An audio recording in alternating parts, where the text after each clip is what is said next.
Will you tell me your name? Emma Foess. And were you born here? I was born in Bloomfield Township. That's Michigan. Yes. Mm-hmm. When did you come to the Chesaning Territory? In 1908. I understand that you have been a pharmacist. That's right. Would you tell us some of the things about your early experiences? Well, as I believe this, You can if you want to.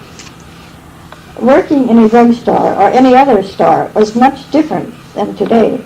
Our working hours were from 7 in the morning until 6 at night, except Saturday night. We all worked on Saturday nights. I worked nights every other week. Then I would go to work at 8 o'clock in the morning and worked until closing time, which was any time from 9:30 until 11. And in the summertime, we often worked until 12 o'clock on Saturday nights. Saturday night was a busy night in the summertime. Farmers were busy during the day, so came to town at night. All stores were open on Saturday nights. No one complained about the long hours. We were all very thankful to have a job, and we enjoyed working. And the drugstores were the ice cream parlors, too. The ice cream came from Frankie's from Saginaw by express in 5-gallon metal cans packed in ice in wooden containers. It had to be repacked twice a day. We had to chop the ice and mix it with salt and pack it around the cans. And also the cans that were in the soda fountain had to be packed the same way. We also made the syrups that was used for the toppings. We made the simple syrup, and that was mixed with fruit syrup concentrate of different flavors. We prepared and cooked the chocolate syrup. Ice cream sundaes and sodas were 10 cents. Fancy dishes were 15 and 25 cents. Small ice cream cones were 2 for a nickel, regular cones 5 cents, and double dips 10 cents. Ice cream sold for 50 cents a quart, and good chocolate candy sold in the bulk for 50 cents per pound. In the fall of 1920, I went to the Practical Institute of Pharmacy at Sandusky, Michigan. At that time, with 4 years of experience in a drugstore, working with a registered pharmacist at drugs and prescriptions, you could take this short course. We studied nothing but drugs and prescriptions and studies relating to drugs. At the end of the course, we went to Grand Rapids and took a 2-day state examination. If you passed the exam, we were a registered pharmacist. If you were under 21 years old and had 2 years' experience in a drugstore, you could write the exam for assistant pharmacist. Then, when you were 21, you could get your full papers. I had 4 years of experience and was over 21. I passed the exam, so am a registered pharmacist. Filling prescriptions was much different then.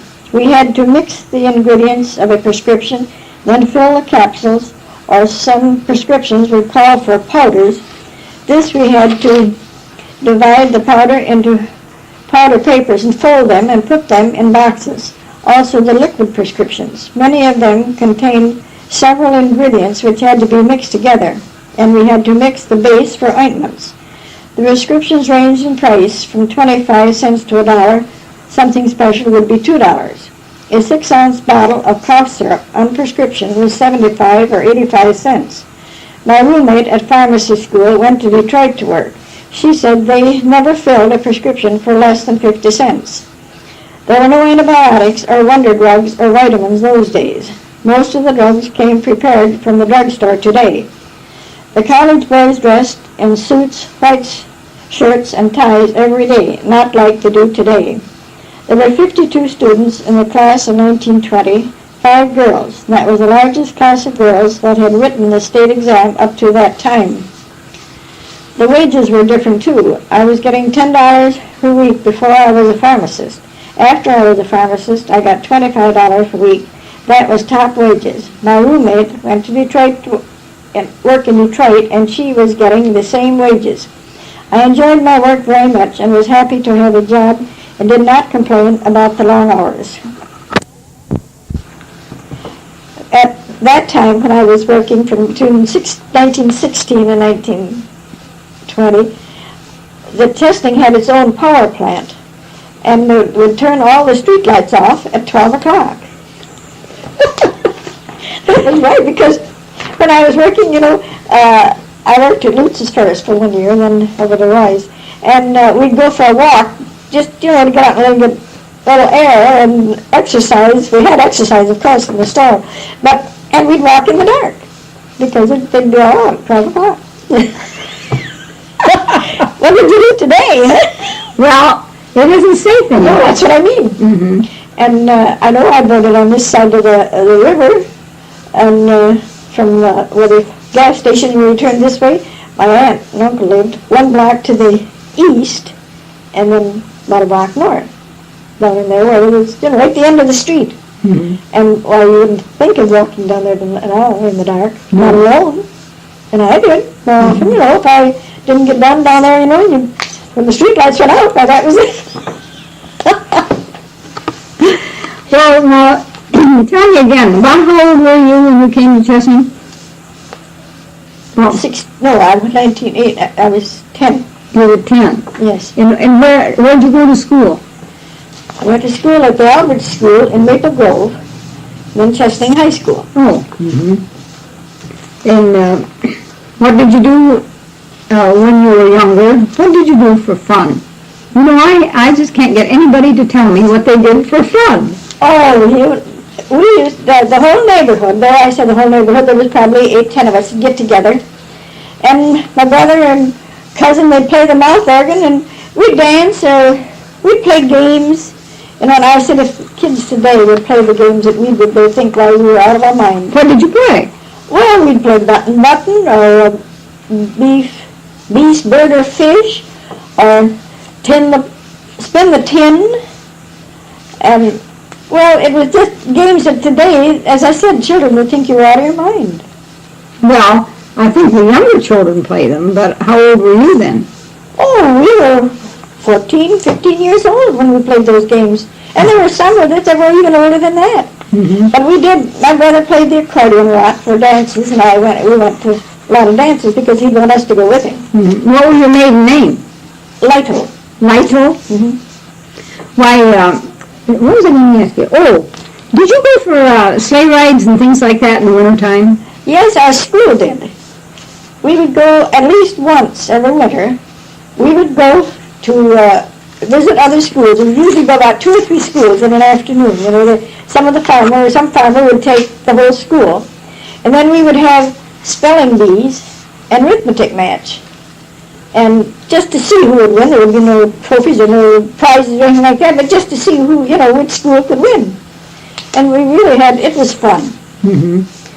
And even as grown-ups, we used to go for sleigh rides to go to parties from one place, to another, where, probably 6-7 miles or something like that. How'd you keep warm?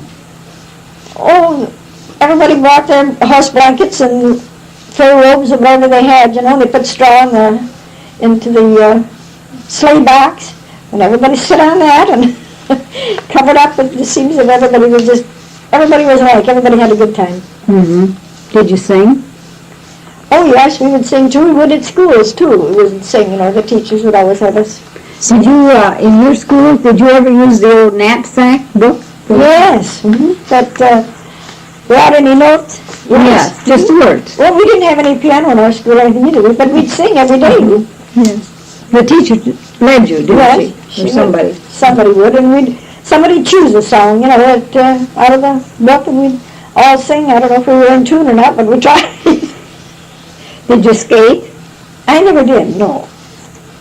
I never skated or roller skated, either one. Mm-hmm.